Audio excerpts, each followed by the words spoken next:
Lady Diana Spencer was plucked from the obscure ranks of the British aristocracy and became a fairy tale princess.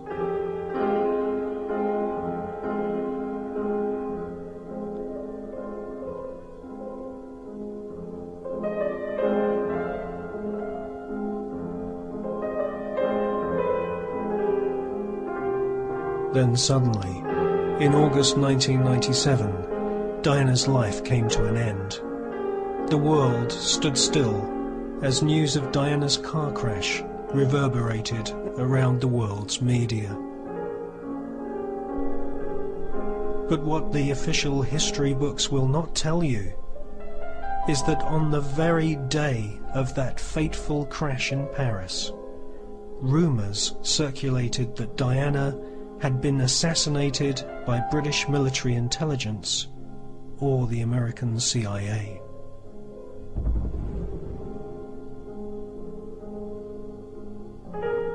In this film, we show you for the first time the true history of the British royal family, whose ancestors have stabbed and slashed their way to power throughout the ages.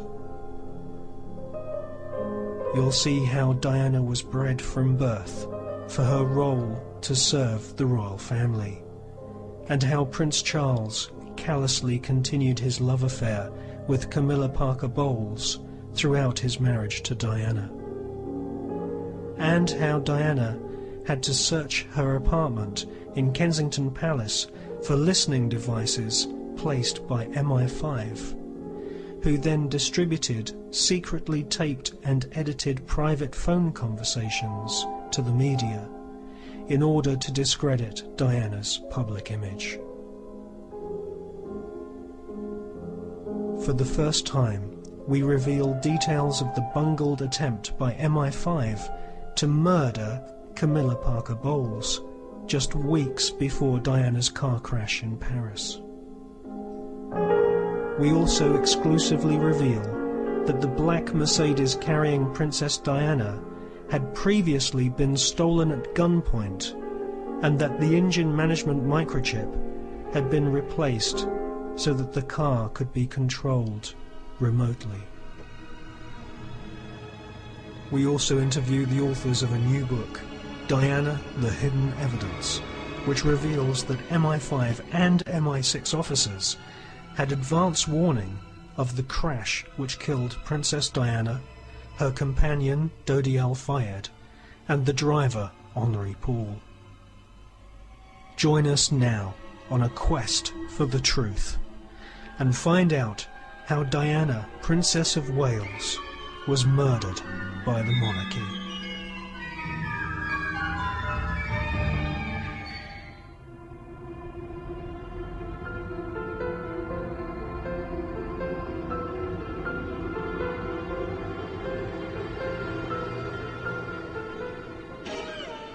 Throughout the centuries, the British royal family have had a passion for murder and a fascination with the occult.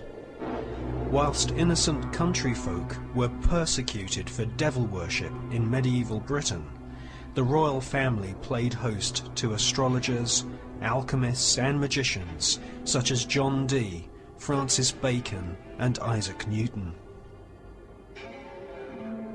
To this day, the British royal family patronise various secret societies such as Freemasonry and the Order of the Garter.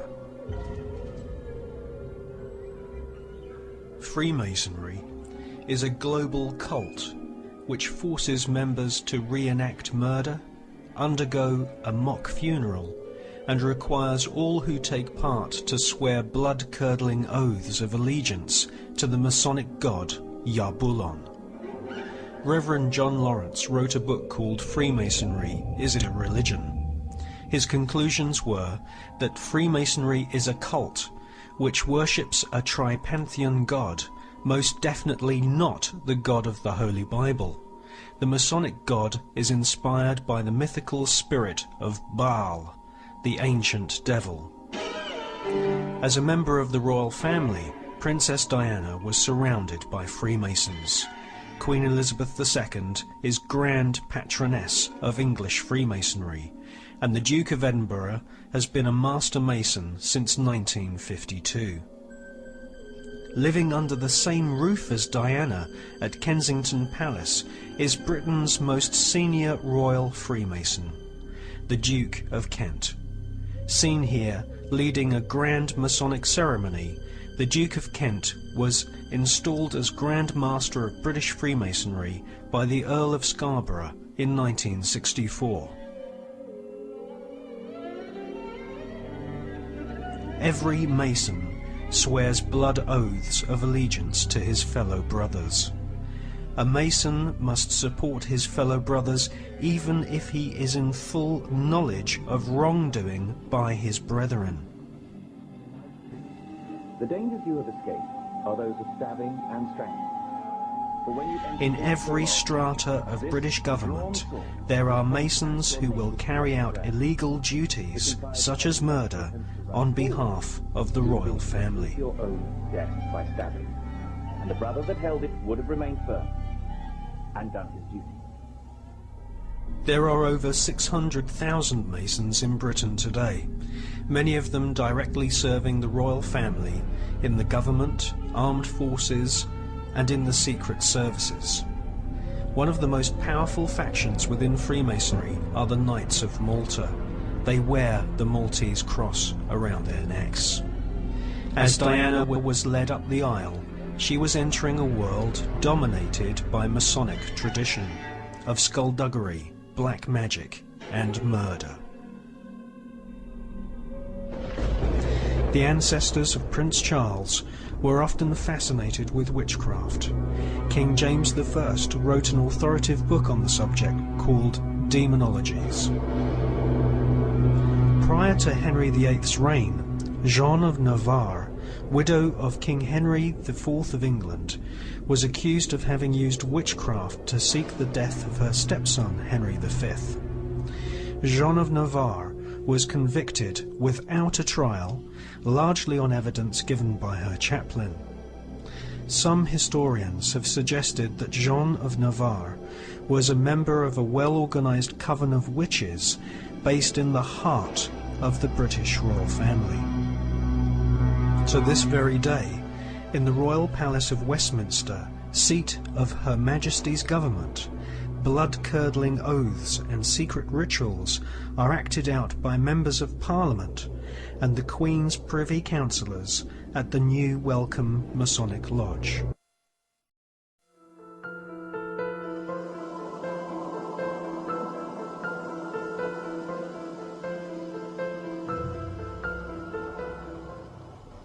This is London. Following bulletin was issued at 9:25. The King's life is moving peacefully towards its close. Well, I'll give you one example of how there's one law for the poor and no law for the rich, especially the royal family. Back in the late 1930s, the old King George, in his Jubilee year, he was very ill. And there is such a thing as euthanasia. And euthanasia is a technique of killing somebody. It's a mercy killing for somebody that's suffering from a life-threatening disease. And it's completely illegal in the United Kingdom if you were to kill somebody, you know, who requested that they wanted to die before some painful disease took hold of them. You would go to prison for murder, or at the very least you'd go to prison for manslaughter. The Queen asked Lord Dawson of Penn, the royal physician, to perform euthanasia, in other words, to kill the king before his illness took its natural course. Lord Dawson of Penn took a menu card and wrote a bulletin that was circulated to the BBC, which said that the king is naturally coming to the end of his life. That was an absolute, utter lie.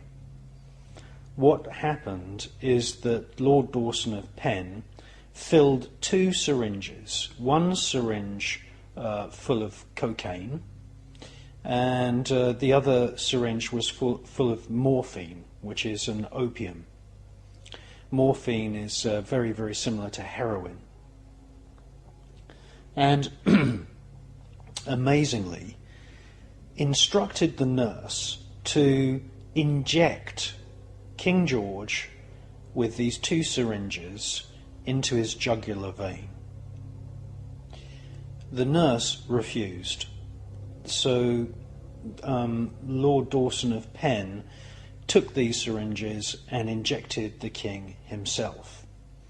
Now this act of euthanasia, which is completely illegal within the United Kingdom, was timed so that the king was killed so that it would be announced in time for the morning papers the next day. And if any of us were to do that within the borders of the United Kingdom, we would be arrested and imprisoned for murder or manslaughter. And that's a good example of how there is one law for the poor and no law for the rich.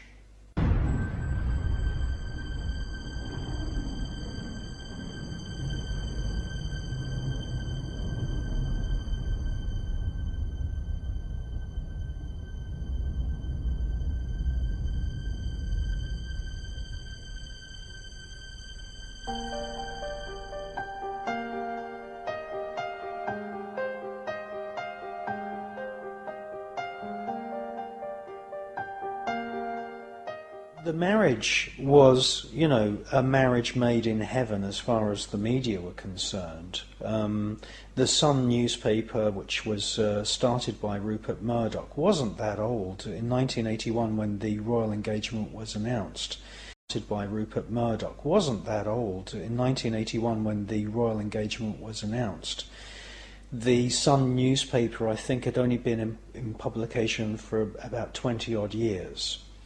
And this whole phenomenon of tabloid newspapers, tabloid radio, tabloid television hadn't really been around for longer than, I think, 20, 25 years in Britain. And so Diana, unfortunately for her, became the target for these rather sort of oixum hooligan type photographers.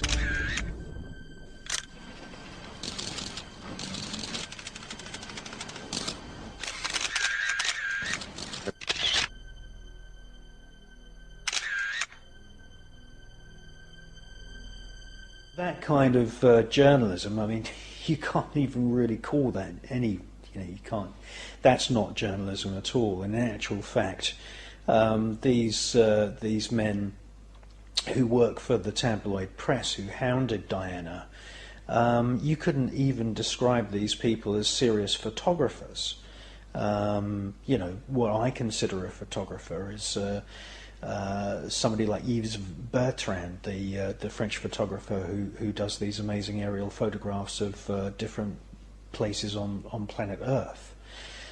These people are more or less like hunters, except without guns. They have cameras. Though I have to say that some of the cameras with the giant long lenses do look like shotguns. And Diana was a teenager when she came into the situation, and there was several instances where the press had actually driven her to tears.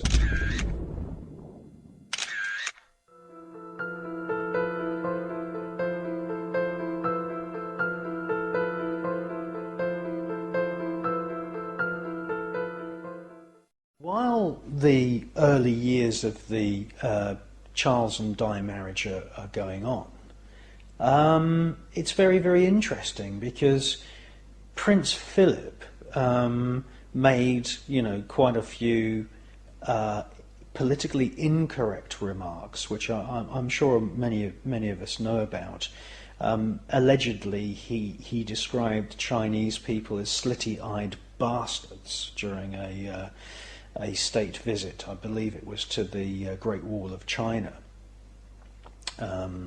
Allegedly, he also really complained about the quality of gravy to some state banquet and described it as washing up water. Allegedly, he was also asked what would he like to come back on Earth as if he was reincarnated, and he said, "I'd like to be reincarnated." This is allegedly what he said, as a bacteria that would wipe out a large proportion of the Earth's population.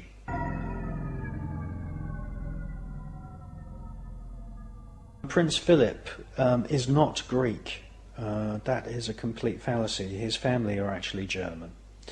And his sisters are completely and utterly out of the royal limelight right from the first day that he comes into the public eye in the 1950s, late 1940s, early 1950s.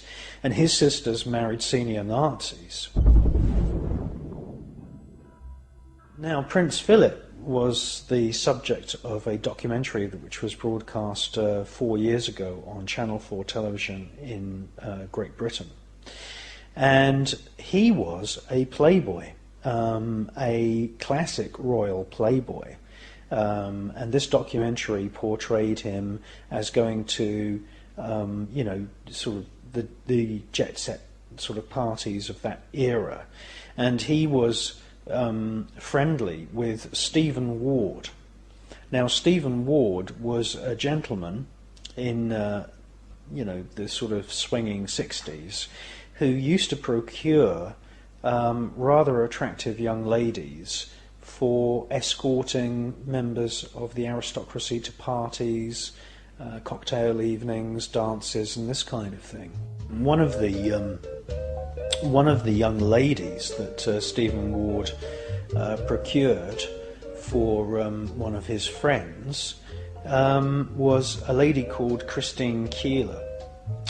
And Christine Keeler had an affair with the Labour Minister of War, at the same time as also bed-hopping with a senior Russian military officer.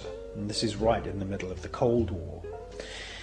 And John Profumo, the minister who'd had this, affair with Christine Keeler, resigned and came under intense media scrutiny. And Prince Philip knew Stephen Ward.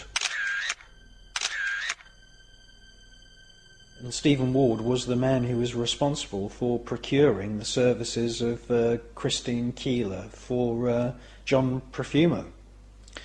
And in actual fact, at the time when all of this came out, and obviously being a pimp and prostitution was illegal, the time that this all came into the public eye, there was an exhibition in London of sketches which had been done by Stephen Ward, who was an artist.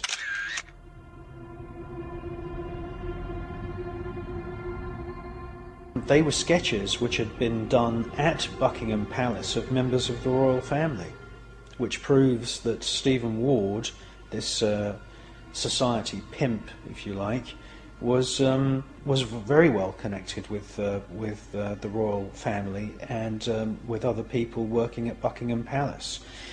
And there is a sketch by Stephen Ward. I mean, Stephen Ward was an excellent artist, and it is of Prince Philip. and they were friends, and that is absolutely for sure.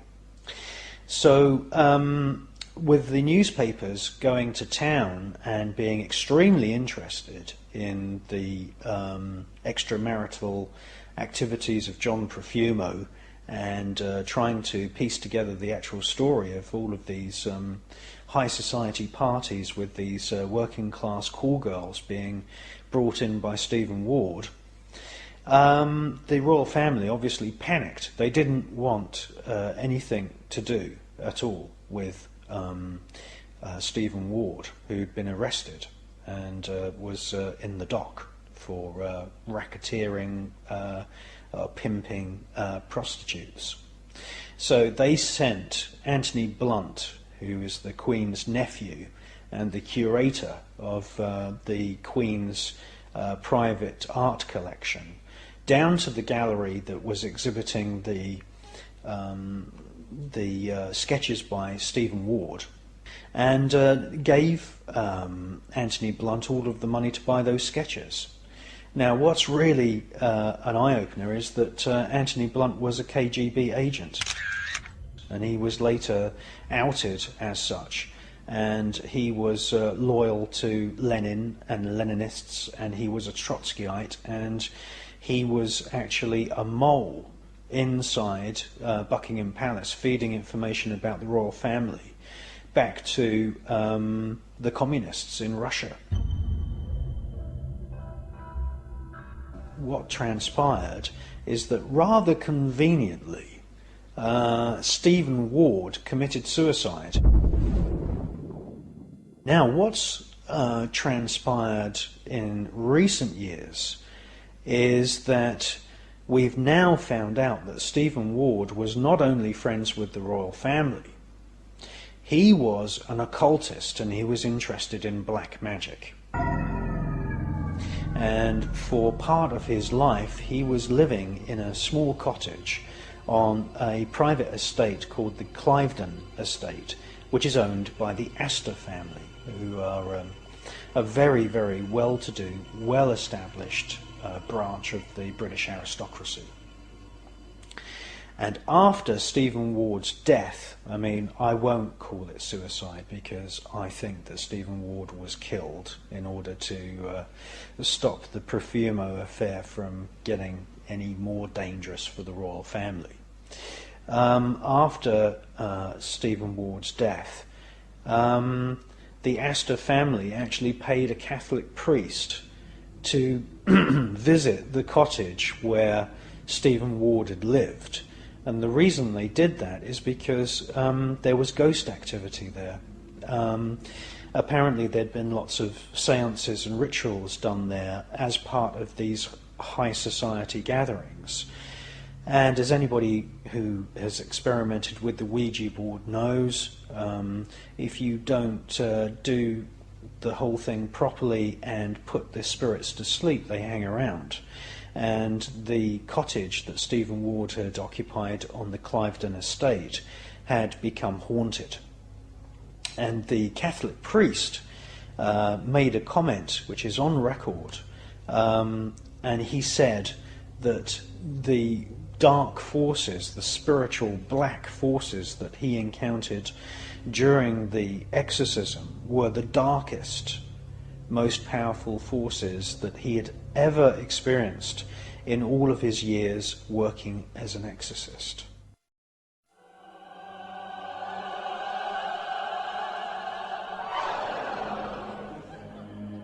Our investigation into the death of Princess Diana starts here, at Eltham Palace, known as the Secret Palace, just a few miles from central London.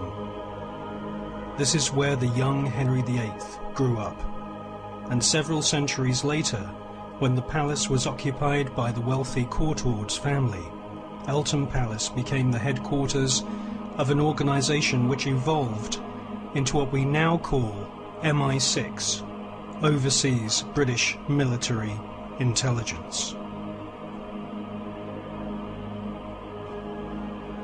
This is the oldest bridge in London. It was here on the banks of the moat that Henry VIII composed his famous song, Greensleeves. Henry VIII is also remembered for having 6 wives, but what he is least remembered for is being a murderer. Henry VIII ordered the execution of his wife, Anne Boleyn, simply because she had not bared him a son. Anne was imprisoned and beheaded before a court of nobility at the Tower of London. Henry also ordered the execution of several men who he falsely claimed had committed adultery with Anne. Anne's daughter succeeded the throne as Elizabeth I.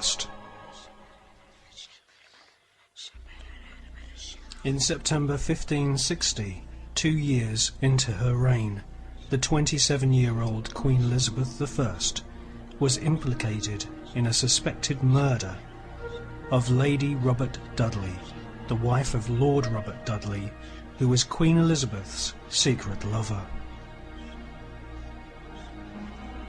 The coroner's jury returned a verdict of accidental death.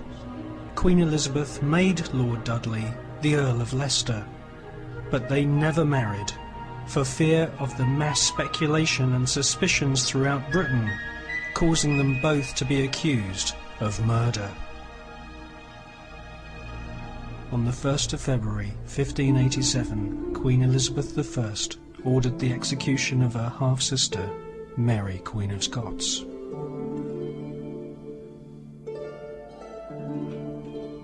However, Henry VIII and his daughter Elizabeth I were not the first murdering monarchs to occupy the royal throne. They were descended from a long aristocratic tradition of crowned killers who would often savour a passion for black magic. 80 years prior to Queen Elizabeth I's reign, in 1483, King Richard III commissioned Sir James Tyrrell to kill his nephews, the young Prince Edward and Prince Richard. In the dead of night, Sir James Tyrrell and 2 assistants smothered the young princes, thus ensuring the bloodline of Richard III became the new monarchy of Britain.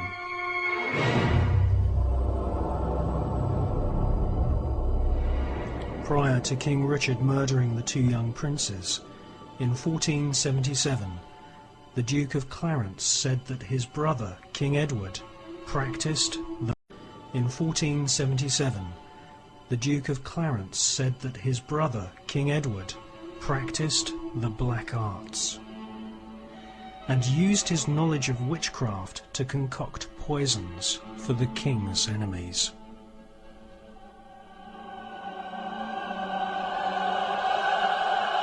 The Scottish King Macbeth was one of several early Scottish monarchs who were crowned killers. Many times, aided and abetted by sorcerers and witches, Scottish noblemen would kill a king, seize the throne for themselves, and then in turn meet with a violent death at the hands of another murdering monarch. In 1437, King James of Scotland was stabbed to death by a bunch of henchmen wielding swords and daggers. They were ordered to kill King James I by the Earl of Athol, who claimed he was the rightful King of Scotland. The king's son, James II, stabbed to death the 8th Earl of Douglas in 1452. The Earl was the biggest landowner in Scotland. 3 years after being murdered by the king, the Earl's land was annexed by the Crown Estates.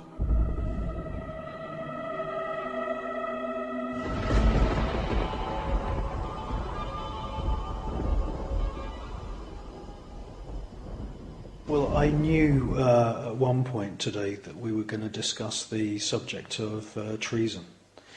And what happens to people who are guilty of treason. Diana was most certainly a person who committed very, very serious treason. The Panorama interview that Martin Bashir did with Diana is one long treasonous offence.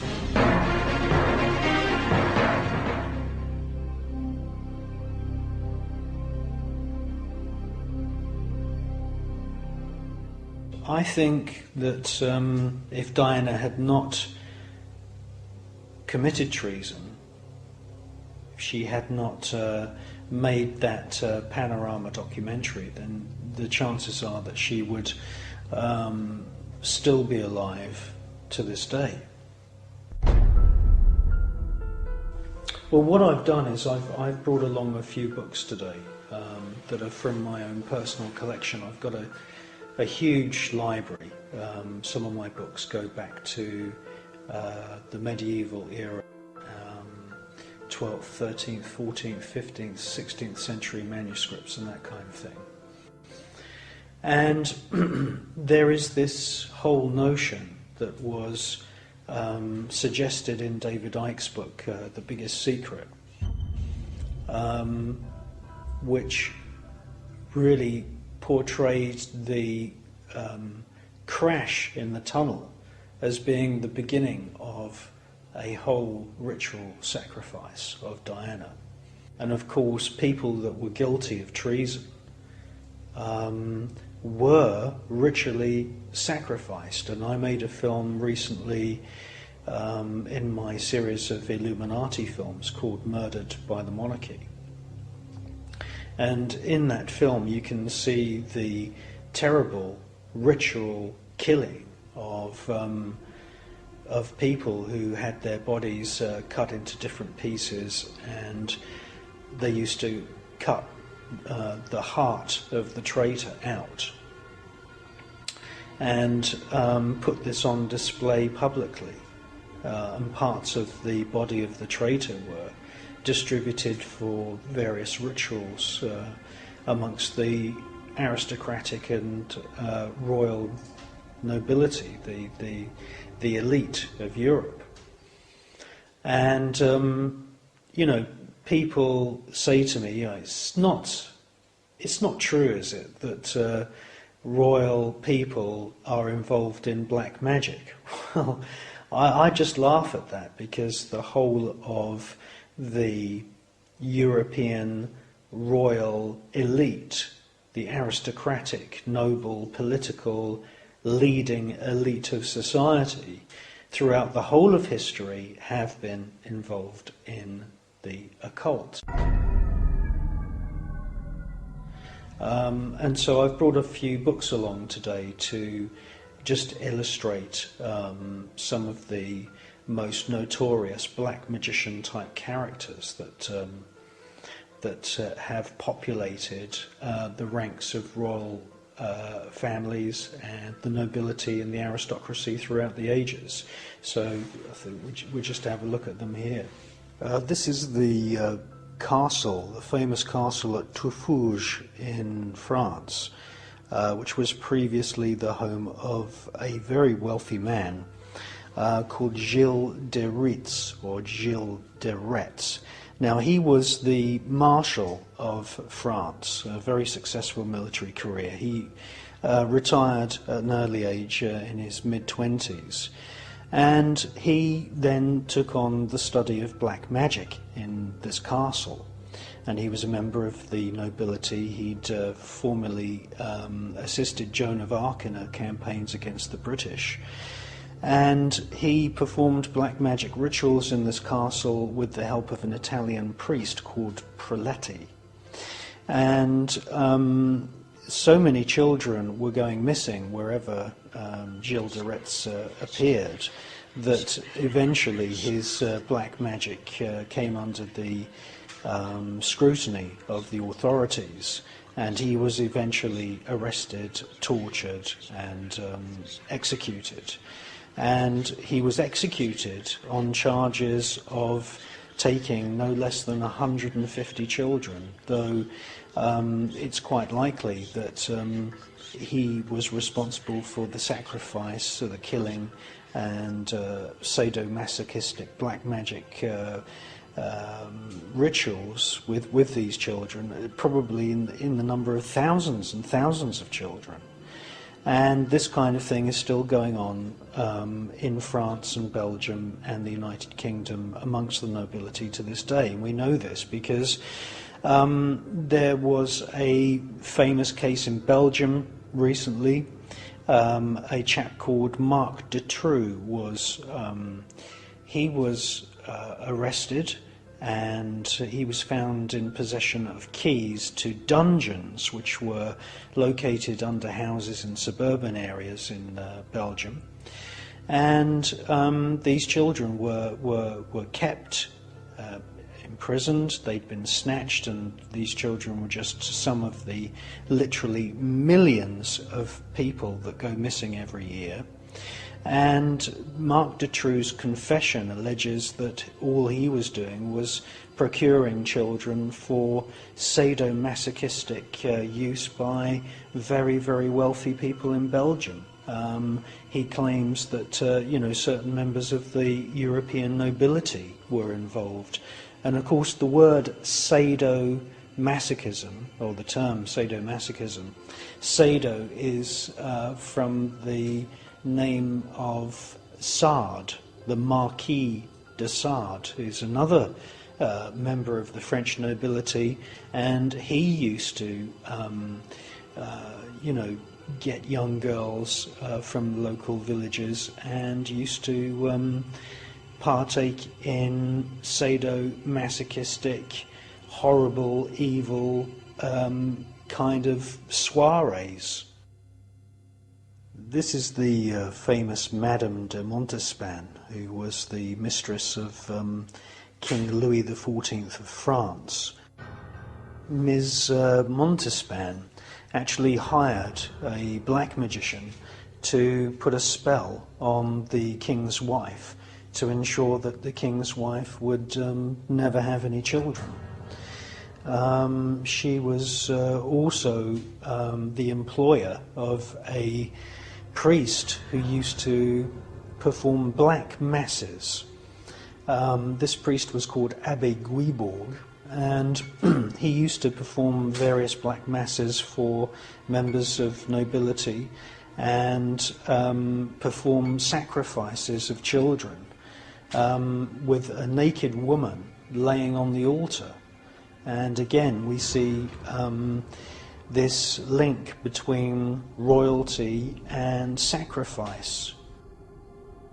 It's historically it's all there, except it's been swept under a very plush carpet.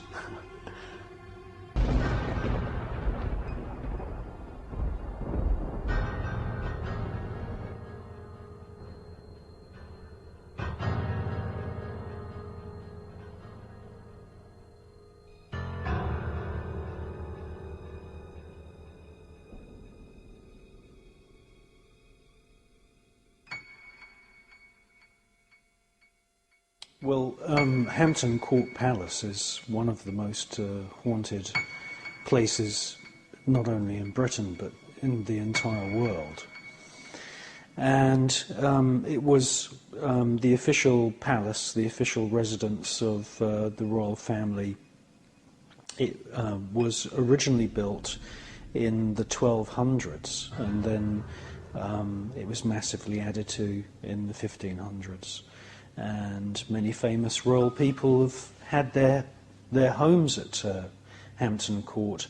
Henry VIII is one, and Henry VIII was a psychopath. He was somebody that would fly into royal tempers, and he would decree that a certain person had committed adultery and therefore committed treason, and would behead them.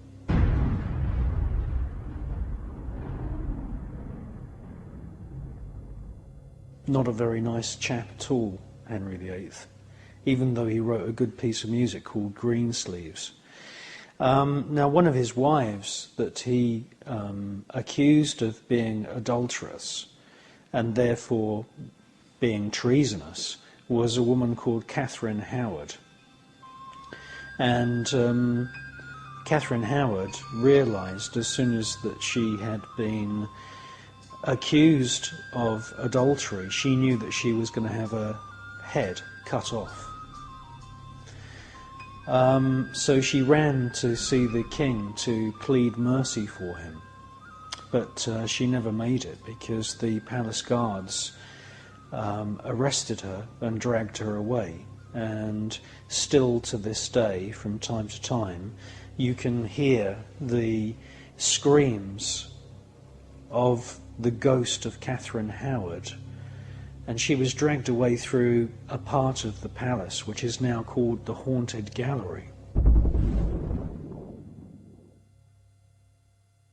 You know, there's no doubt that Hampton Court is most definitely infested with psychic activity and with ghosts. One of the most common things that happens at Hampton Court is that this grey ghostly mist hangs above the floors in the kitchens, and this is ectoplasm. And I made a film called Spirit World which discusses ectoplasm, and many of the people that work in the kitchens of Hampton Court, which is, you know, partly opened to the public each day, many people who work in those kitchens have seen this ectoplasm, which is a mist.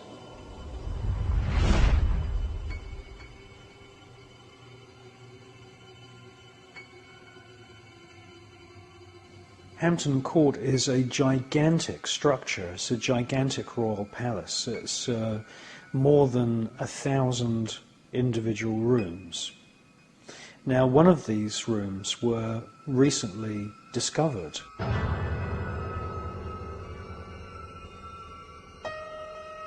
I go back now to the time of Henry VIII. Henry VIII's wife, Jane Seymour, she died giving birth to the young Prince Edward.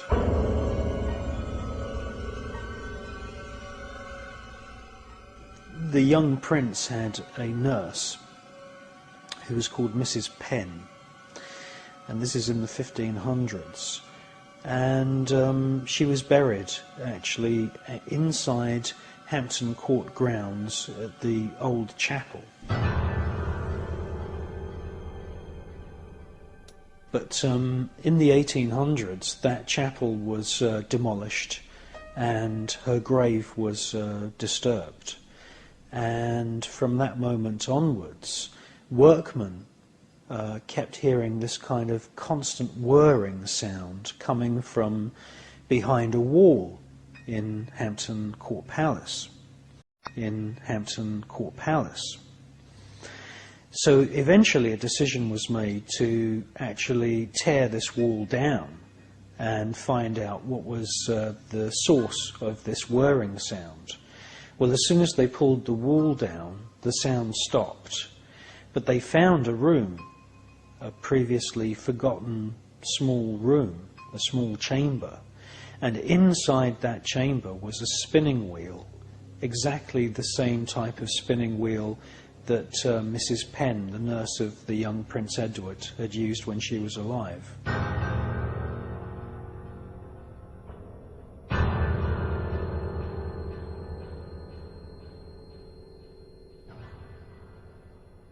It's very rare to see a photo of a ghost where you can see the entire shape of the body. That is extremely rare. It's quite common to see a hand, and obviously it's even more common to sense the feeling that there is a ghost there, but not see anything. And in the so-called Haunted Gallery at Hampton Court, tourists have been punched by poltergeists, which is a term which is used to describe a ghost which has a lot of kinetic power, and it can actually move objects, and it can touch people, and it can punch you. But it's very, very rare to have a ghost who has telekinetic power, can actually move physical objects, and at the same time is actually visible.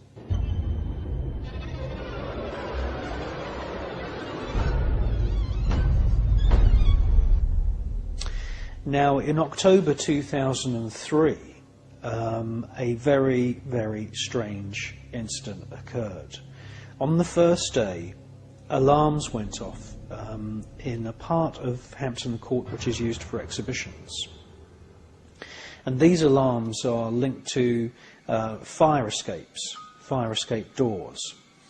And it was about 1 o'clock in the afternoon, and guards went down and they found these doors open. There was nobody there. And so they just closed the doors. Well, the next day, the same thing happened.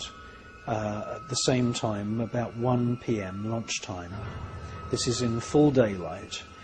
And the closed-circuit TV cameras really picked up something that was, to my experience, totally unique in terms of footage that you usually see of ghosts.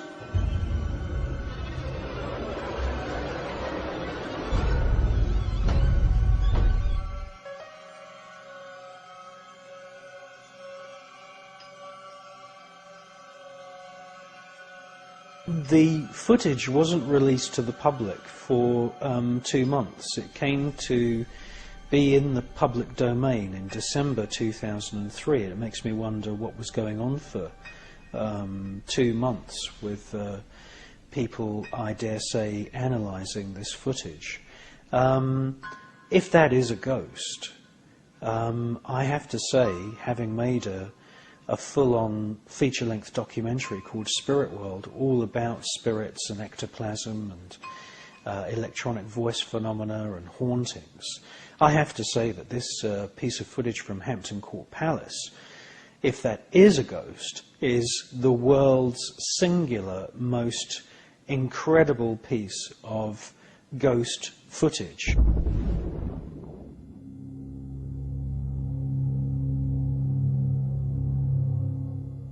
This person, or this figure,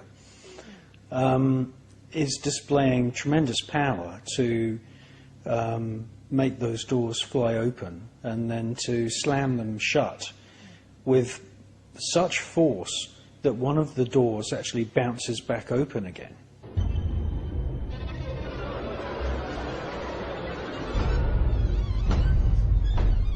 If it is a ghost, then we're dealing with a full physical apparition, and a ghost which has got poltergeist strength in its spirit.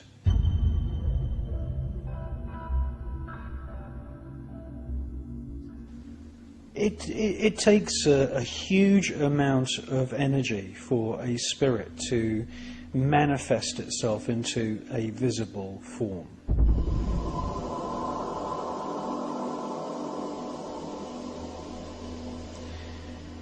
And then it takes a huge amount of extra effort for it to then interact with physical objects. This is why poltergeists are usually only sensed, and only the objects which they move are seen by witnesses. The actual poltergeist itself is rarely ever seen.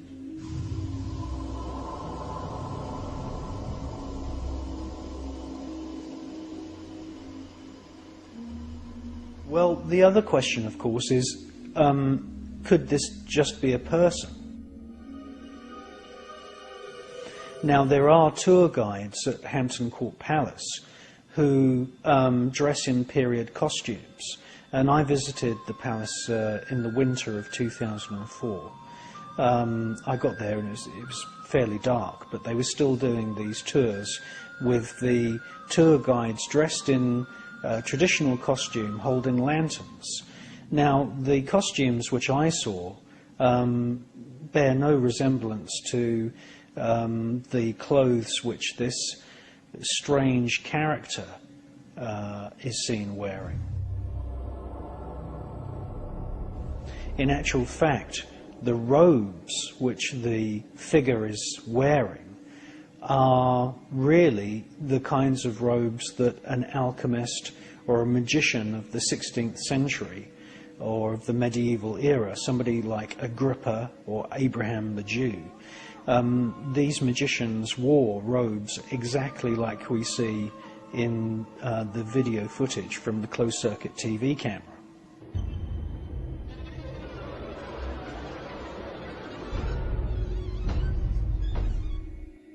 My conclusion so far is not really made.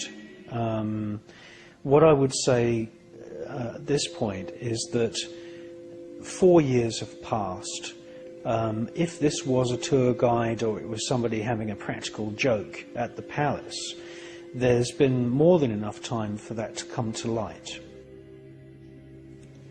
If it's a ghost, then this is the most remarkable ghost footage ever. If it's a person, then this is obviously a person who wants privacy. They're slamming those doors closed.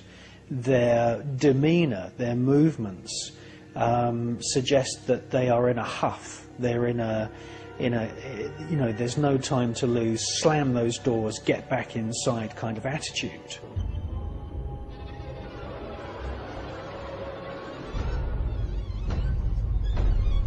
Now, of course, there is one other possible hypothesis, and that goes back to the research which was exposed by David Icke in The Biggest Secret, where he quotes the sources, people who say that they had attended rituals at royal palaces.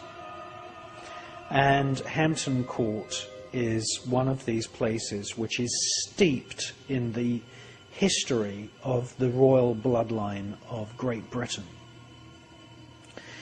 There is no question that at the time of Henry VIII, murder by magic was accepted as fact by the nobility, the aristocracy, and the royalty. There was a famous case involving a witch, a woman who was accused of witchcraft. Her name was Mabel Brigg. This is during the life of Henry VIII, and she was arrested under the suspicion that she tried to kill Henry VIII using witchcraft. Well, the fact that the order was sent out to arrest her is proof enough that the royals have, throughout the ages, taken magic and magical ritual and spells very, very, very seriously indeed.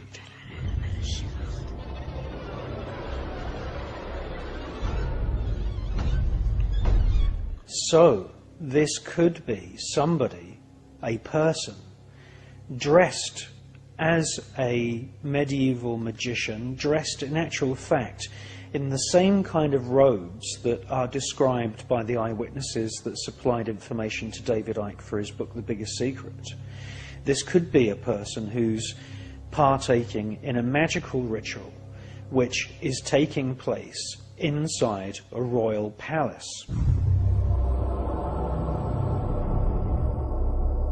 And this is exactly the scenario which is described in the book by David Icke.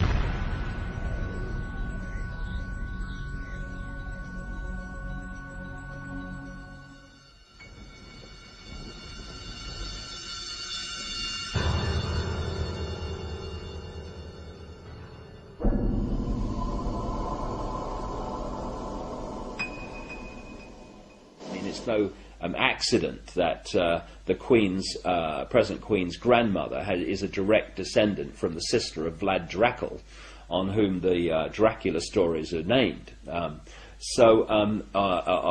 based. So Diana knew this, and then I come across people like an American lady, Arizona Wilder, who again was involved in a victim of this mind control project and was used to conduct rituals for them. Under a mind-controlled state, they are mind-controlled to conduct these rituals in a certain way.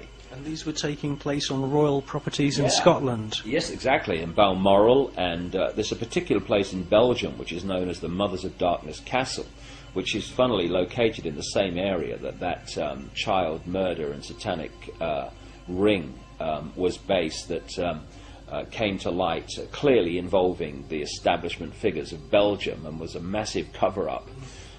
When a real investigator, a prosecutor, got involved, of course, they had to get rid of him, and 300,000 Belgians went on the march one day in protest at the cover-up. Well, all these things interconnect.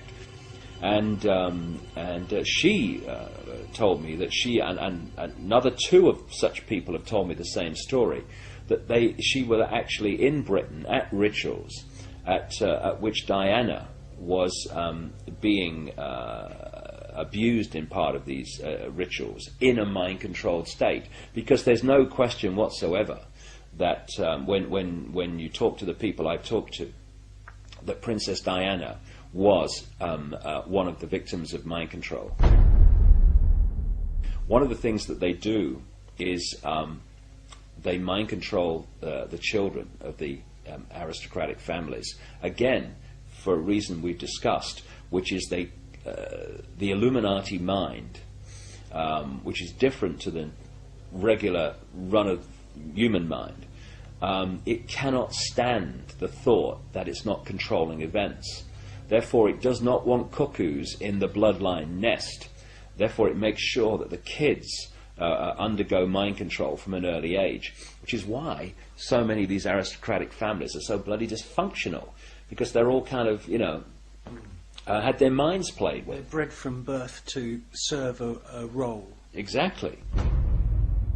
Diana's role, and I'm not kidding, from birth, would have been to have been sacrificed in that place at that time. And people, and I understand, will find that staggering and impossible to believe. Well, you should have been around me for the last 14 years, and it wouldn't be impossible to believe.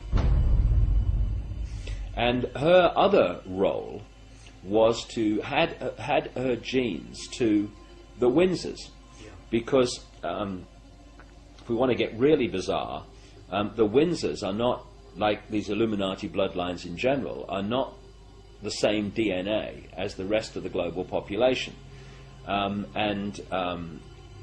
They need an infusion of human genetics to hold the balance of their DNA between the human and what they really are, which is actually not human as we understand human.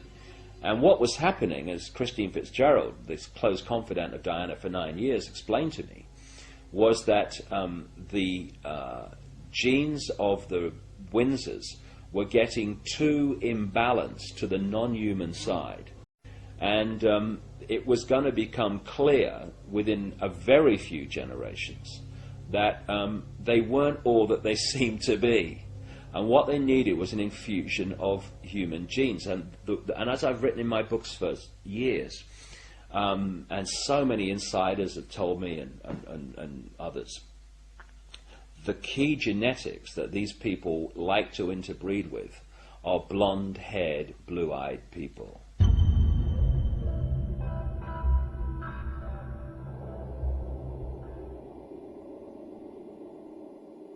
Now, where did I hear that before? Oh yes, Hitler's master race.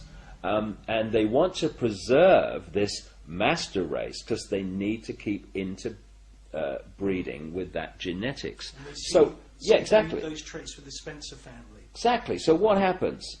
They bring Diana in. What does Diana say in her accounts that she allowed to be published in various books? That once the children were born, Charles basically was saying to her, that's it.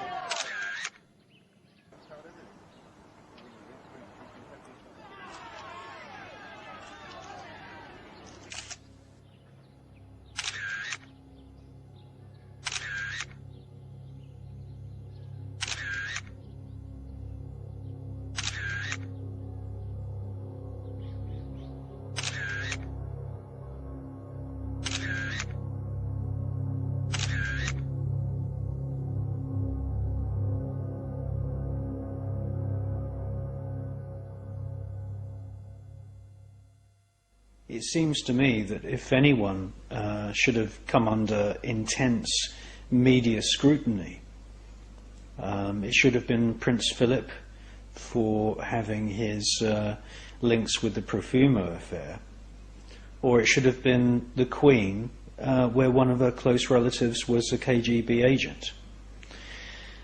But that never happened. In all the research I've done about European monarchs, I've never been able to find a single monarch in recent times that's had a full-time job.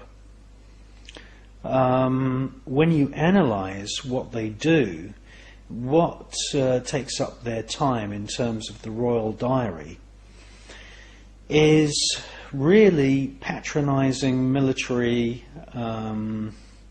organisations such as retired veteran organisations. The Chelsea Pensioners Club is a good example. And of course the military are there as Her Majesty's military services to protect the monarchy and to defend the realm. Military officers swear obedience to protect Queen and country or King and country. They don't swear allegiance to protect the British public. Now Diana was completely different. Diana took on her royal duties with a lot more care and a lot more compassion than any other royal person that I've researched throughout all the articles I've written and the films I've made that concern royal subjects. I have to say that Diana was the only royal person to really embrace, literally embrace, people who were suffering from leprosy, AIDS.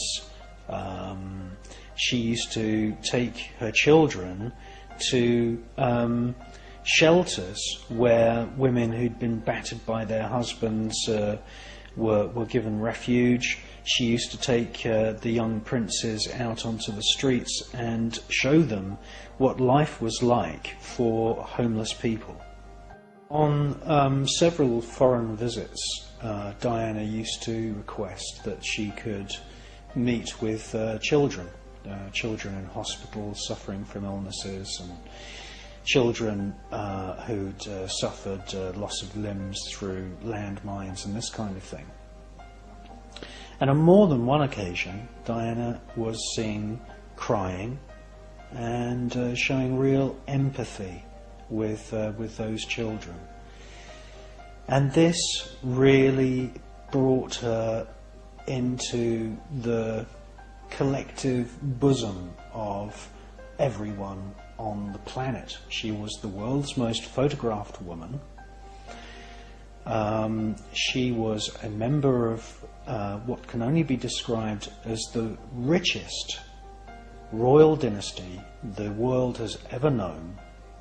And here she was, crying openly, meeting children in third world countries, and really showing a great deal of empathy.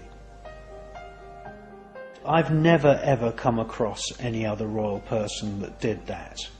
And this, I feel, reading between the lines and not really being able to find a single newspaper cutting that shows any support for Diana from any other member of the royal family. This, I think, showed that Diana had real feelings for real people, and that this put her at odds with major senior members of the royal family such as Prince Philip and the Queen. She brought her children up in a atmosphere of complete family love, and I don't think it's overstating the case to say that many of the royal children throughout history have grown up in an atmosphere which has not been compassionate. It hasn't been a family-loving situation. And I suspect that all of this really alienated Diana from the senior royals. And by his own admission, when the relationship with Diana had broken down after the young princes had been born, through his own admission on a documentary which was made, Prince Charles then returned to his true love, and it is true that he's had a powerful, sexual, emotional, loving relationship with Camilla Parker Bowles, regardless of the fact that she was actually married to Andrew Parker Bowles. What transpired, according to the book which was written by Andrew Morton, called Diana, A True Story, is that all of this good work, all of this compassion, all of this loving empathy which Diana displayed, led her to be ostracized by the royal family.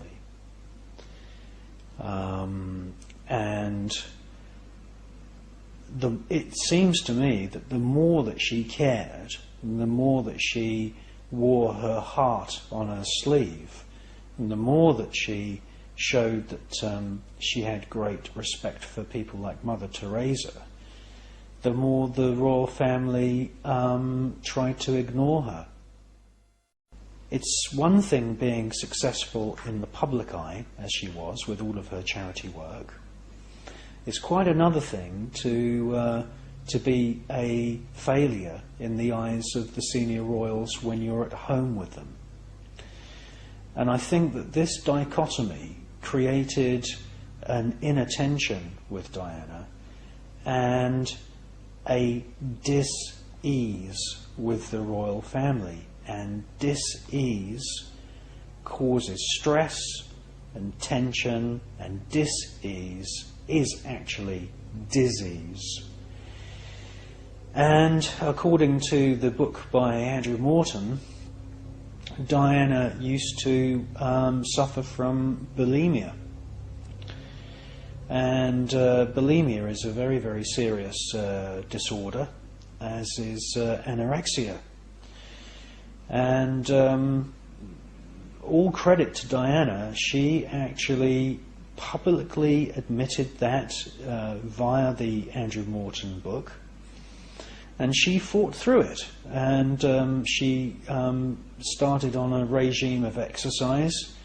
At the time when she was murdered, she was really very, very physically fit. And she used to visit the gym every day, and she worked her way through this disorder, and she worked her way through the ostracization that she suffered at the hands of the royal family. If we consider all of these pressures that were on Diana, we can see that she was somehow caught in a marriage which was a marriage without love between her and Charles. She was in a marriage where Charles's parents considered her as somebody that was maybe perhaps losing it mentally. And rumours were circulating that Diana was mentally unstable. I'm supposed to be dragged off in a minute with men in white coats, so if it's all right with you, I thought I might postpone my nervous breakdown to a more appropriate moment. And all I can say is that, those rumours probably exasperated her eating disabilities. And according to the confessional parts of Andrew Morton's book, not a single member of the royal family offered her any help whatsoever. She did have a close relationship with Barry Manicky, who was a personal protection officer. And I know that an American television company made a documentary claiming that Diana and Barry Manicky had had more than just a close friendship, that they actually had an affair. Shortly after this broadcast, which I believe was broadcast in America, Barry Manicky was killed in a car accident.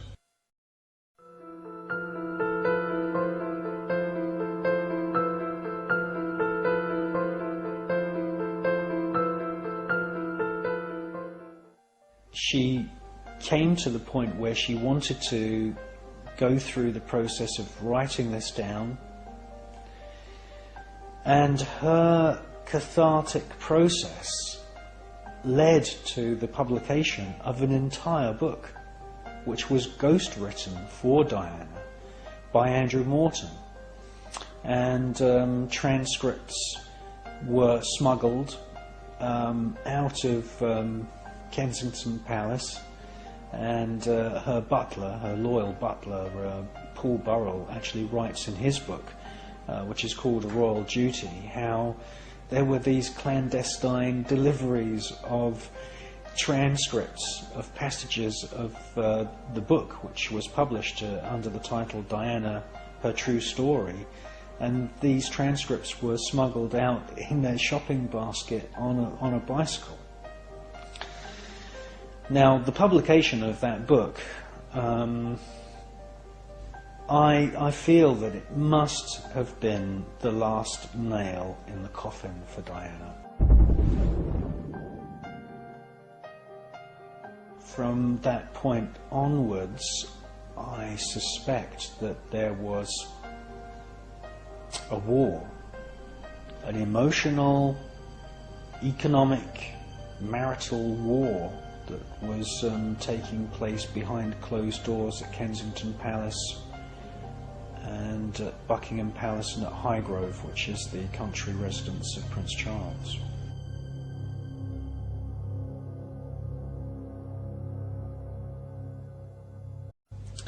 Just a few months after the Andrew Morton book had been published, an audio tape recording surfaced in the tabloid press.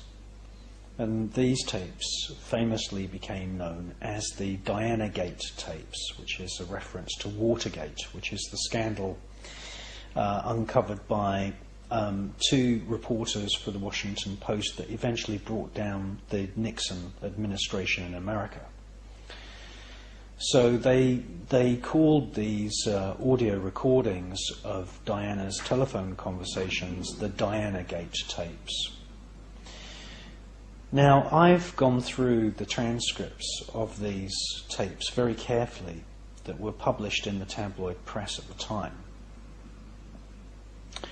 And it seems that the conversation was between Diana and a gentleman called Mr. Ogilvy.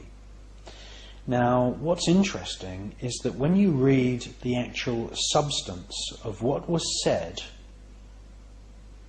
and then you read what the tabloid Fleet Street editors surmised from those conversations, the two things are completely different.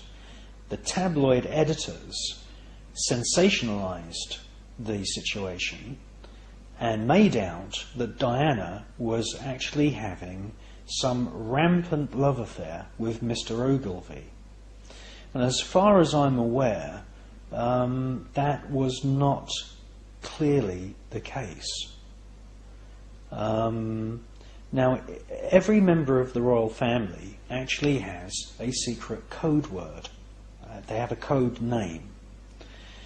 And, this is useful because obviously you don't want terrorists finding out that, say, for example, Prince Charles or the Queen is actually going to go and visit a certain place. So the code name for the Queen would be used in telephone conversations, and these code names are used as nicknames within the palaces. And this is confirmed by Paul Burrell, who actually worked for the senior royals before he ended up becoming the butler for Princess Diana. The Diana Gate tape does show that Mr. Mr. Gilby is his name. Sorry about that. It's not Ogilvy, it's Gilby. Mr. Gilby used a term, the word squidgy. Squidgy was a term which was used by him to refer to Diana in the tapes. Well, if you read the transcript, it seems to me that it's not, automatically, just because he's used the word squidgy, it doesn't automatically mean that Diana was being unfaithful. It doesn't automatically mean that there was some rampant love affair. They were close friends and they had nicknames for each other. But the Diana Gate tapes were deliberately circulated into the tabloid media to make Diana look as if she was unfaithful. And those tapes must have been recorded by the intelligence services or somebody who had bugged Princess Diana's apartments at Kensington Palace.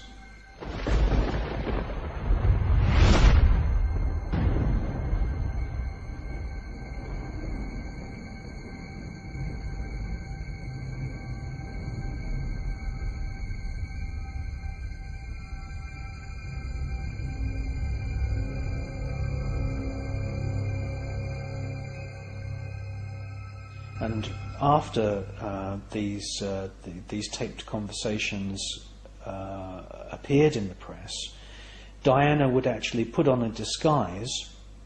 She'd put on a headscarf and glasses, and she would actually go to the local high street in Kensington, and she would make phone calls using public telephone boxes, because she was certain that Her Majesty's intelligence services were actually bugging her phone, and the fact that these conversations, these private telephone conversations between Diana and Mr. Gilby came to light in the press proves that Diana was not paranoid. She was not hallucinating. She wasn't, a victim of wild speculation. It proves that people really were spying on Diana.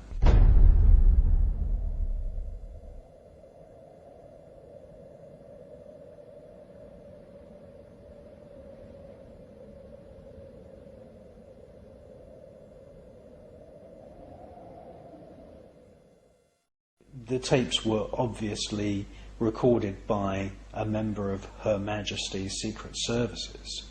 They were the only people that would have had access to Princess Diana's private telephone line.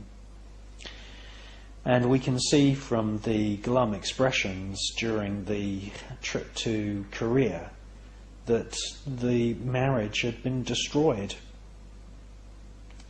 It had been destroyed by spies.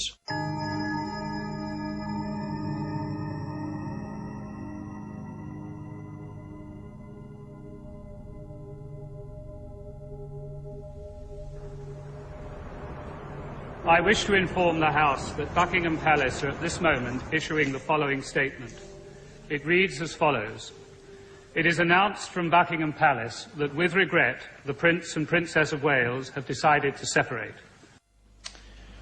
Now, after the bulimia and the ostracisation from the royal family and, the various pressures that have been put on Diana by the media, a lesser person would have been crushed and would have probably faded completely away. But Diana actually proved that she was made of good, solid British upper lip material, and she basically became even more famous, if that could be possible. She travelled around to many different hospices, visiting people with AIDS, other various diseases. She really, she knew that she was the mother of the future King of England, and rather than going away in a hole and disappearing, which is what I'm sure the senior royals wanted her to do, Diana, you know, she blossomed. She blossomed incredibly and became, I think, every single person's ideal princess. Ladies and gentlemen, I have it on very good authority that the quest for perfection our society demands can leave the individual gasping for breath at every turn.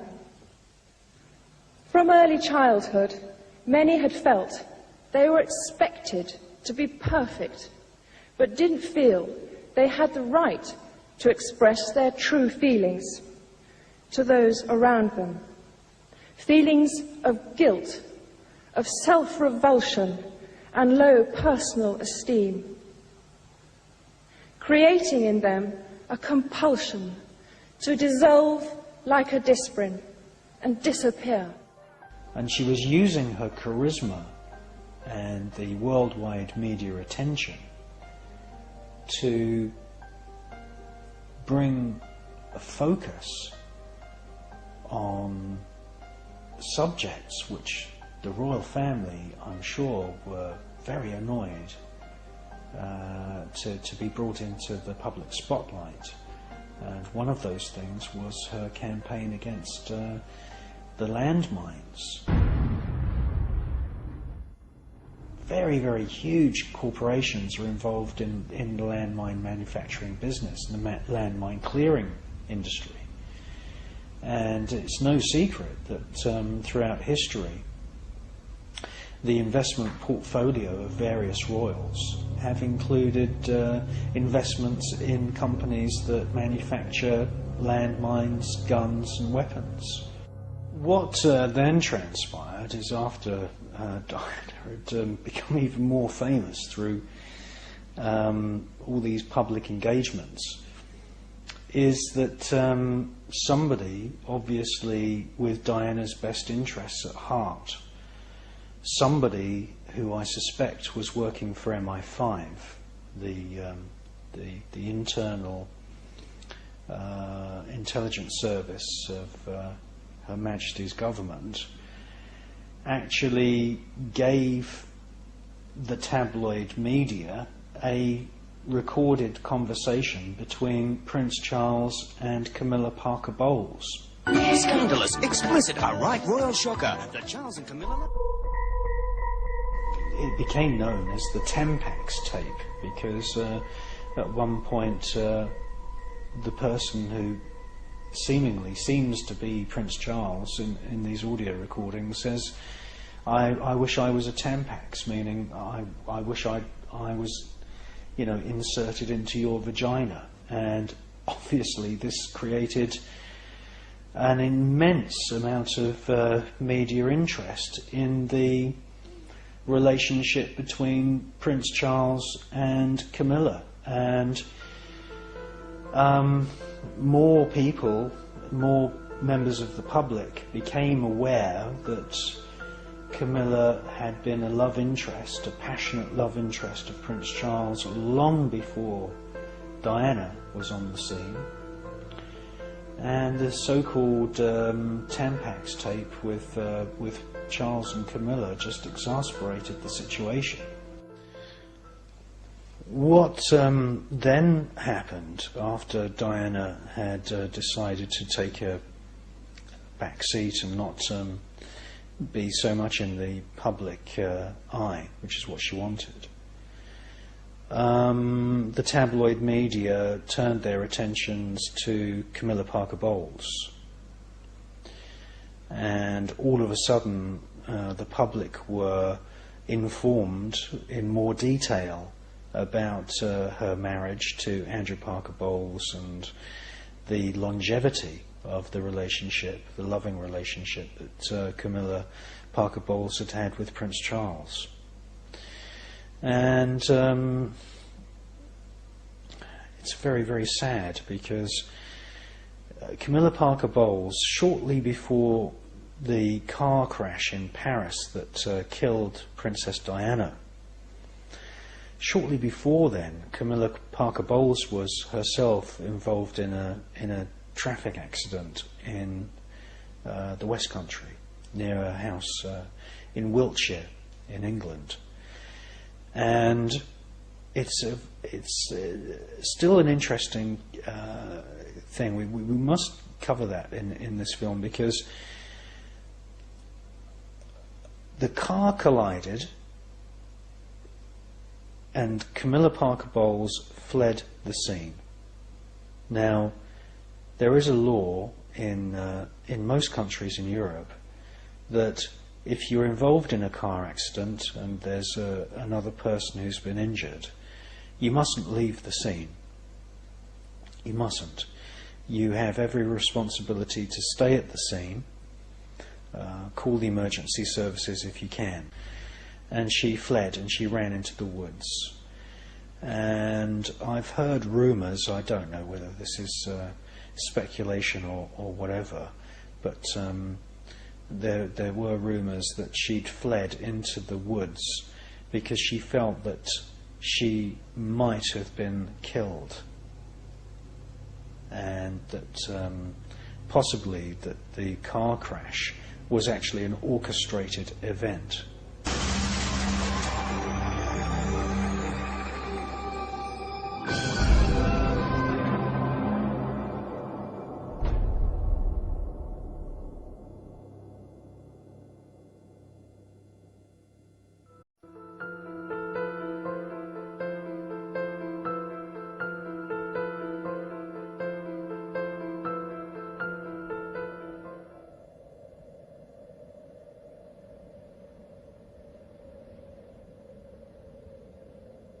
Prince Charles's demeanour and his actions had not been portrayed in a favourable light in the book that had been written by Andrew Morton. And the Dimbleby interview with Prince Charles was designed, I feel, to really put Prince Charles's side of the story across.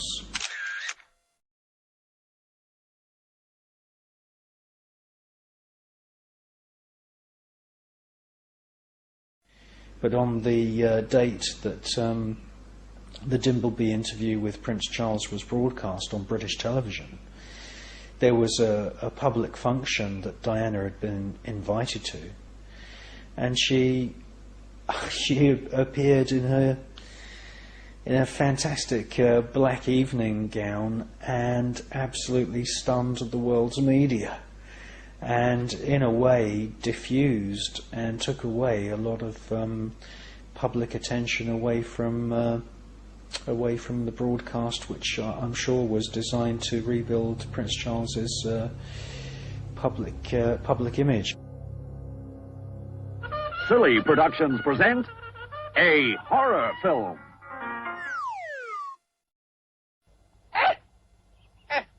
I'll get my own back on him if it's the last thing I do. Yes, I will! Now, this idea of making a special interview program, which is what Prince Charles had done with one of the Dimbleby brothers, was copied by Diana, and Prince Charles had set the precedent to wear his heart on his sleeve in a publicly broadcast interview, And Diana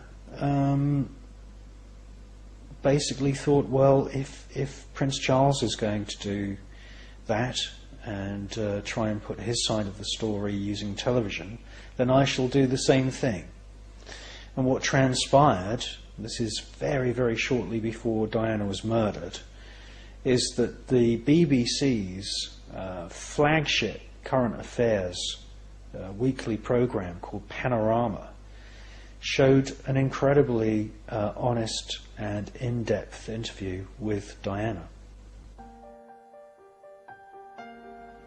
Now, in this Panorama interview with Diana, she stated that she would really like to help Great Britain by using her public image to go abroad and support, you know, the work of British charities as some form of ambassador. And that would, if you could imagine such a thing, it would make her even more famous, and that's exactly what she went and did.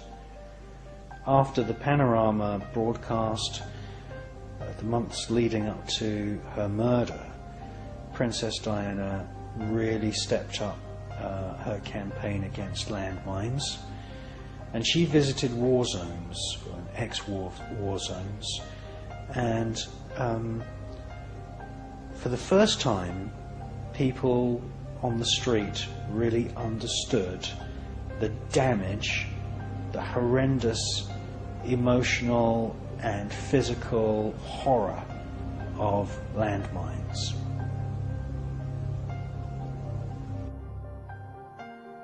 Diana met with Muslim people. She hugged and kissed children of the third world again, which is what she'd done in the past.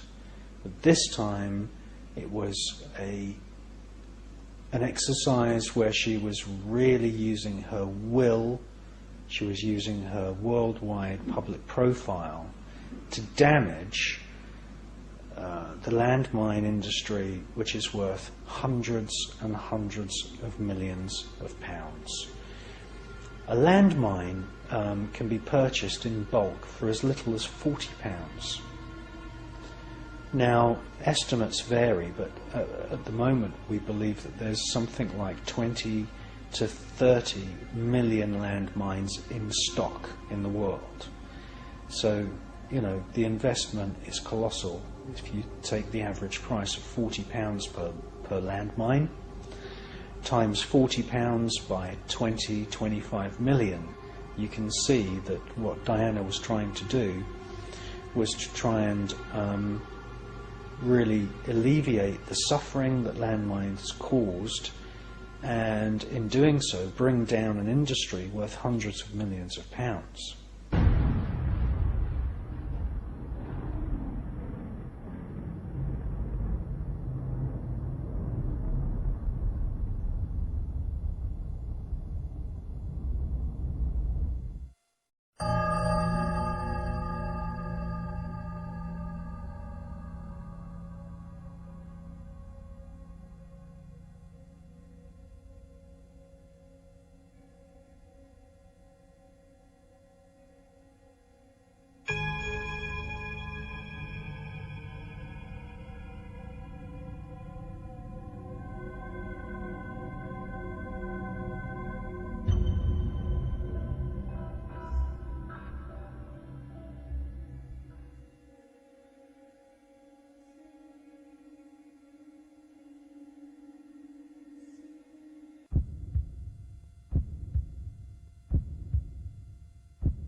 Madam, Yes. just no picture, madam.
In bad weather, during the rush hour in Paris, I took a taxi ride from the tunnel to the hospital where Diana was finally pronounced dead. According to the British inquest held in the autumn of 2007, the exact route which Diana's ambulance took from the scene of the crash to the hospital is unknown.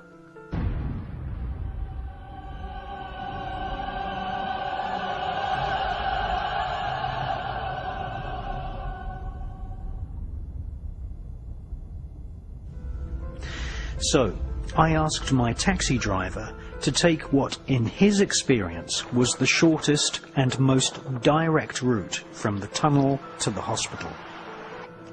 We left the tunnel at 4:06, driving in heavy Parisian rush hour traffic. We took a route through a long underpass. Perhaps these lights were the last images Diana ever saw through the window of the ambulance. Many of these Parisian tunnels are connected to catacombs and other tunnels which traverse the whole of Paris. Along the bank of the Seine, Diana's ambulance travelled, flanked by police motorcycles. According to a Guardian newspaper article published on Wednesday, November the 14th, 2007, the on-board doctor was Jean-Marc Martineau. The ambulance driver's name was Michel Massaboeuf, who claims that the doctor instructed him to drive extra slow because of the condition of the princess. The driver, Michel Massaboeuf, confirms that the ambulance had an escort of several police motorcyclists. Michel Massaboeuf claims that the average speed of the ambulance during the journey was 40 to 50 kilometers per hour. That's approximately 25 to 30 miles per hour. This is approximately the same average speed my taxi travelled from the tunnel to the hospital. Into another underpass, and we quickly make our way to the Petit Salpêtrière Hospital. which is situated near Gare Austerlitz. At 17 minutes past 4, my taxi arrives in the boulevard of the hospital. My journey, in rush hour traffic, during bad weather, with no police escort, has taken just 11 minutes.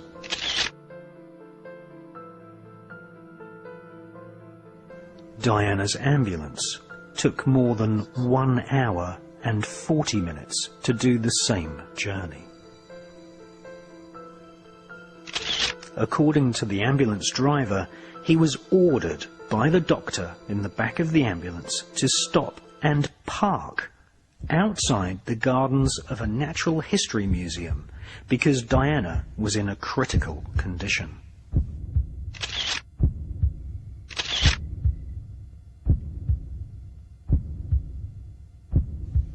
The ambulance driver claims they parked for just 5 minutes.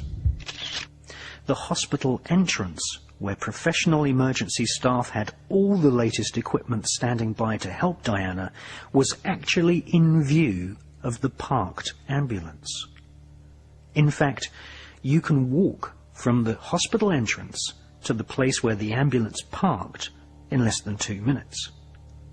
But no one from the hospital rushed over to the ambulance, even though the place where the ambulance was parked was directly opposite the entrance to the hospital.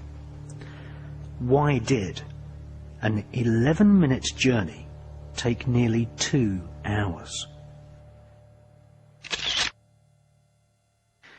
Mathematically speaking, this means that the ambulance travelled an average of just 2 miles per hour for 1 hour and 40 minutes. Have you ever seen an ambulance travelling at 2 miles per hour with an injured person on board? No witness has come forward confirming that they saw the ambulance and police motorbikes crawling along the road at 2 miles per hour. At such a ridiculously slow average speed, one would expect the exact route to be burned into the memory of the driver. However, Lord Justice Scott Baker told jurors in the British inquest during the autumn of 2007 that the exact route of the ambulance was not known. Here's a question. If you drove at an average speed of just 2 miles per hour on a journey of just a few miles, would you remember the roads which you drove down? Many authors have speculated that it is during this ambulance journey that someone killed Diana, by either refusing her medical attention and literally watching her die in an ambulance parked up on the side of the road, or someone with truly evil intentions made Diana's injuries even worse, possibly cutting and slicing her organs. Out of the sight of the press and the police, out of the sight of the general public, in a long underground underpass, dimly lit, in the privacy of the back of an ambulance, the most famous person in the world was murdered.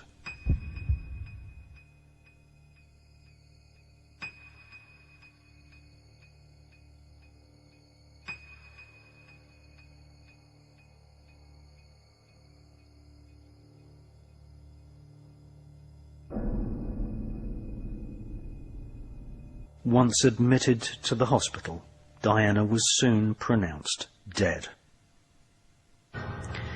Then, almost immediately, and against all French laws, a team of embalmers immediately embalmed Diana's body. This makes any post-mortem autopsy difficult to perform. At the same time Diana's body was being illegally embalmed, the tunnel was washed. Yes, The scene of the most notorious traffic accident of all time, which killed the world's most famous person, was washed down and opened for public use within just a couple of hours of the crash.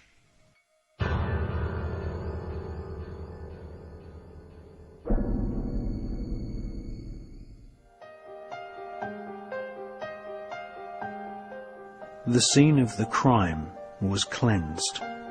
The most important body embalmed whilst still warm, and the body of Dodi al-Fayed was burnt, all within 24 hours of the crash.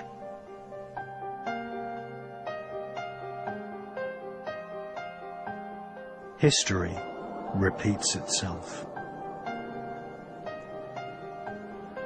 During this investigation, I asked myself, is there a former historical precedent of a princess being killed in a fake car crash?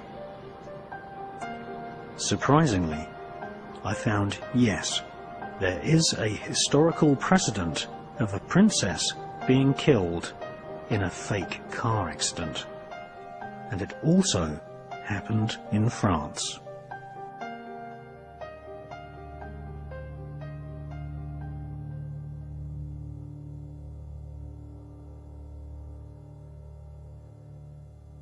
On September the 13th, 1982, Princess Grace and Princess Stephanie of Monaco were involved in a terrible car accident. Their rover careered and veered off the winding roads of France, leading to the Principality of Monaco. They were travelling from Roc-Argel to Monaco. Princess Grace was driving. A driver who was following them said that all of a sudden the car carrying the two princesses swerved and zigzagged.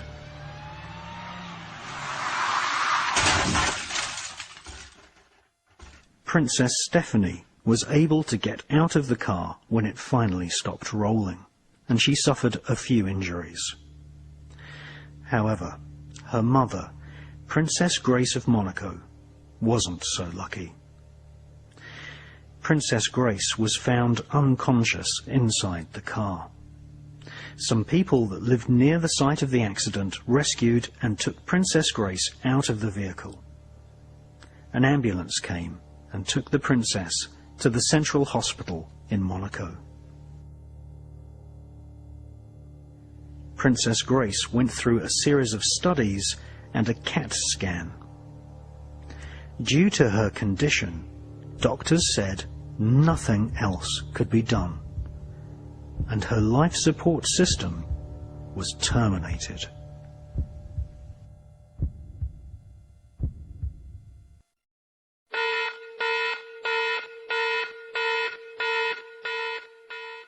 On the night of September the 14th, 1982, Princess Grace of Monaco, formerly the American actress Grace Kelly, died.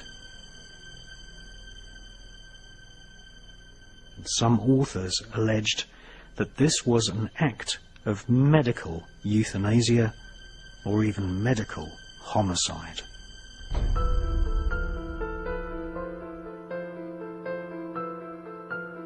"15 years after the life support systems of Princess Grace were terminated, a man calling himself Georges Leroux came forward. He alleged that Princess Grace was initiated into a secret society called the Order of the Solar Temple on June 15th, 1982, at the Priory of Villers-Morgon in the south of France. In 1997, a television documentary alleged that Princess Grace of Monaco was the High Priestess of the Sovereign Order of the Solar Temple. The Sovereign Order of the Solar Temple dates back to the so-called Origine Renaissance. This happened on June the 12th, 1952, when French esoteric author Jacques Breyer and two companions had a mystical experience. They claimed they were contacted by secret masters of the temple and asked to establish a new Templar Renaissance. This new Templar Renaissance eventually materialized as a new French secret society, and this was named the Sovereign Order of the Solar Temple. It was established on June the 24th, 1966, and incorporated under Monaco law in 1967. The French Principality of Monaco was selected by this secret society because the Grand Master, Jean-Louis Marsan, was a Monaco socialite and friend of Princess Grace of Monaco.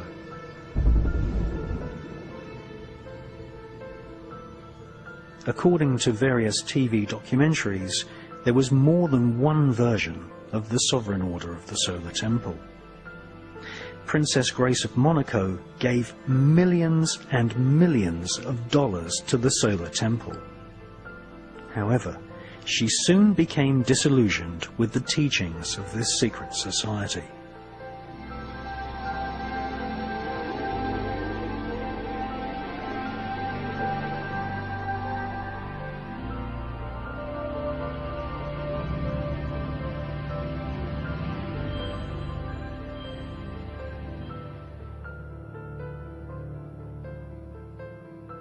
The Sovereign Order of the Solar Temple was eventually led by a man called de Mambro. Monsieur de Mambro convinced his recruits that he was in touch with 33 spiritual masters who watched over the whole world from a base in the Himalayas.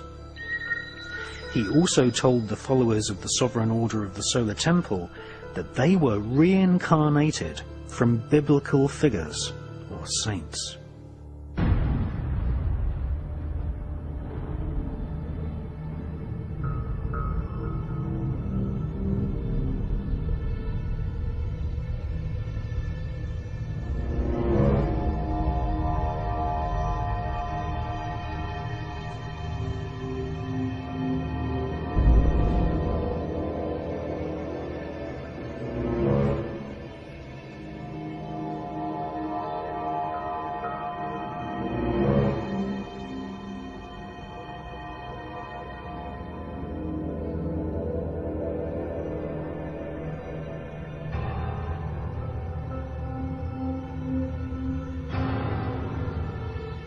Princess Grace of Monaco was asked to donate $10 million to the Sovereign Order of the Solar Temple. She paid them $9 million, but soon had second thoughts about paying the rest. A schism broke out amongst the leadership of the Sovereign Order of the Solar Temple. Shortly after, Princess Grace of Monaco was involved in a mysterious car accident in France and died in hospital.